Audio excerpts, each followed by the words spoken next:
বাংলাদেশ খেলাফত মজলিস কিশোরগঞ্জ সদর শাখার ৩ নং মাইজকাফন ইউনিয়নবাসীকে আমি গোলাম রাব্বানীর পক্ষ থেকে আন্তরিক মুবারকবাদ। মাইজকাফনবাসী, আপনারা জানেন গতকাল আমরা ৩ নং মাইজকাফনে কাউন্সিল করেছিলাম, পূর্ণাঙ্গ কমিটি গঠন করেছি। বাংলাদেশ খেলাফত মজলিসের কমিটি গঠন করার পর অনেকেই আলহামদুলিল্লাহ অভিনন্দন জানিয়েছেন, অনেকেই আবার বিপরীতে তিরস্কার করেছেন। অনেক ভিন্ন দলের নেতাকর্মীরা আবার এটাও বলেছেন যে আমাদেরকে আর সামনে আগানোর সুযোগ দিবে না। আমি স্পষ্ট ভাষায় মাইজকাফনবাসীকে জানিয়ে দিতে চাই, আমরা মাইজকাফনে ভাড়াটিয়া হিসেবে আসি নাই যে আপনাদের কাছ থেকে 5 বছরের জন্য জমি লিজ নিয়ে এখানে ঘরবাড়ি করেছি, 5 বছর পর যখন সেই লিজের মেয়াদ চলে যাবে তখন আপনারা আমাদের কাছে আর ভাড়া দিবেন না, আমাদেরকে এখান থেকে তাড়িয়ে দেবেন। বিষয়টা কিন্তু এত সহজ নয়। সুতরাং সেই জন্য বলি, আমরা প্রতিহিংসার রাজনীতি করতে আসি নাই, আমরা পকেট ভর্তি আর লুটপাট করার রাজনীতি করতে আসি নাই।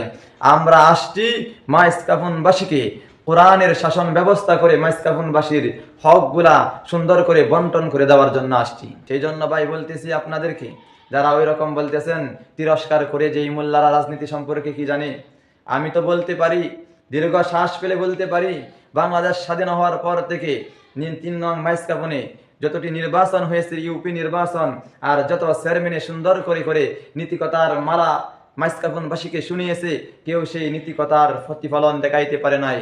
সর্বশেষ একজন ব্যক্তি এরকমও বলেছিল যে আমি আমার সন্তানাদি নাই, আমি যদি নির্বাচিত হতে পারি আপনাদের সেই ইউনিয়নের কাছে আমি আমার বাসা নিয়ে আসবো, যেন মাইজকাফনবাসী আমাকে সকল দুঃখে সুখে পায়। কিন্তু আমরা দেখলাম কি বাস্তবে ওনাকে সুখে দুঃখে তো দূরের কথা, যখন আমাদের প্রয়োজন হয়েছে তখনও তাদেরকে আমরা খুঁজেই পাইলাম না তাকে। সেই জন্য বলতে চাই, আমাদেরকে ইতিহাস শিক্ষা দিতে আসিও না, আমরা পড়ালেখা করেছি মোটামুটি। সেই জন্য আমরা মাইজকাফন স্বাধীন হওয়ার পর সর্বপ্রথম 1972 সালে নির্বাচন হয়েছিল। সেই 72-এর নির্বাচনে বেতরাহাটির মুখলেসুর রহমান ভুইয়া সাহেব নির্বাচিত হয়েছিলেন।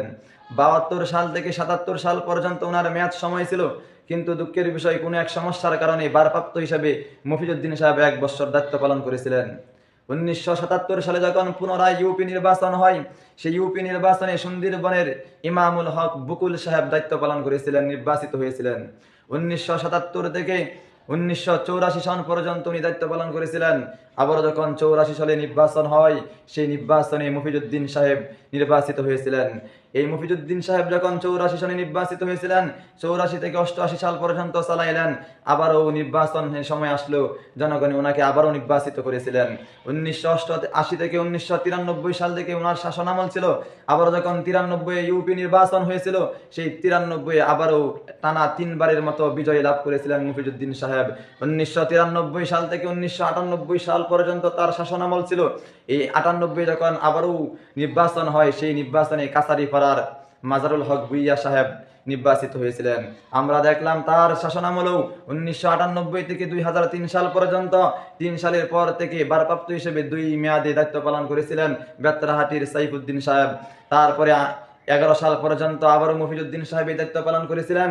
তারপরে যখন 11 সালে ইউপি নির্বাচন হয়, সেই ইউপি নির্বাচনেও সেই একই ব্যক্তি ঘুরে ফিরে মফিজউদ্দিন সাহেব নির্বাচিত হয়েছিলেন। আবার যখন 16 সালে আওয়ামী লীগ সরকার যখন সারা বাংলাদেশকে গ্রাস করে ফেলেছিল, তখন তারা দলীয় প্রতীক দিয়ে নির্বাচন দিয়েছিলেন। আমরা তখন দেখেছি মাইজকাফনবাসী আওয়ামী লীগকে, জাতীয়তাবাদী বিএনপি দলের একজন কর্মীকে নির্বাচিত করেছিলেন, কিন্তু ওই কর্মী যে প্রতিশ্রুতি দিয়েছিলেন সেটাও রাখতে পারে নাই। যখন সর্বশেষ 2021 সালে ইউপি নির্বাচন হয়েছিল, সেটা তো আর নির্বাচন না, কারণ 14 সালের পর থেকে আর কোনো বাংলাদেশে নির্বাচনই হয় নাই। ইউপি নির্বাচন থেকে ধরে, উপজেলা নির্বাচন থেকে ধরে, পৌরসভার নির্বাচন থেকে ধরে, সিটি কর্পোরেশনের নির্বাচন থেকে ধরে, এমনকি 18 বা 24-এর জাতীয় নির্বাচন সম্পূর্ণ হয়েছিল দলীয় বা রাতের ভোট ডাকাতির মাধ্যমে, অবৈধ নির্বাচন। তবুও বলি, আমাদের মহিষাকান্দির একজন দায়িত্ব পালন করেছিলেন, ওনার শাসন আমল তো আমরা দেখতে পেরেছি। আমাদের মাইজকাফনকে পত্র পত্রিকায় লেখালেখি হয়েছে, সেটা সুনামের জন্য না, বড় দুঃখের বিষয়, সেটা দুর্নামের সহিত লেখালেখি হয়েছিলেন। এটা আপনারা ইতিহাস ভালোই জানেন, বর্তমান প্রজন্ম সেটা ভালোই জানে।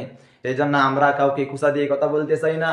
আমরা এসেছি আল্লাহর জমিনে আল্লাহর কোরআনের শাসন ব্যবস্থা কায়েম করার জন্য। সেই জন্য বলে আমাদেরকে ফু দিয়ে ফেলে দিতে পারবেন না। আমরা ইনশাল্লাহ বলে আমরা জোরদার দাবি করে বলতে পারি, আপনারা যারা ওইরকম বলতেছেন যে আমাদেরকে সামনে আগানোর জন্য সুযোগ দিবেন না, আমরা মাইজকাফনবাসী, আমরা টুপিওয়ালা দাড়িওয়ালারা বলতে পারি, ইসলাম এখনো এতটা দুর্বল হয় নাই যে বাংলাদেশের সংবিধানের দাড়িওয়ালা টুপিওয়ালাদের রাজনীতি নিষিদ্ধ করে দিবে।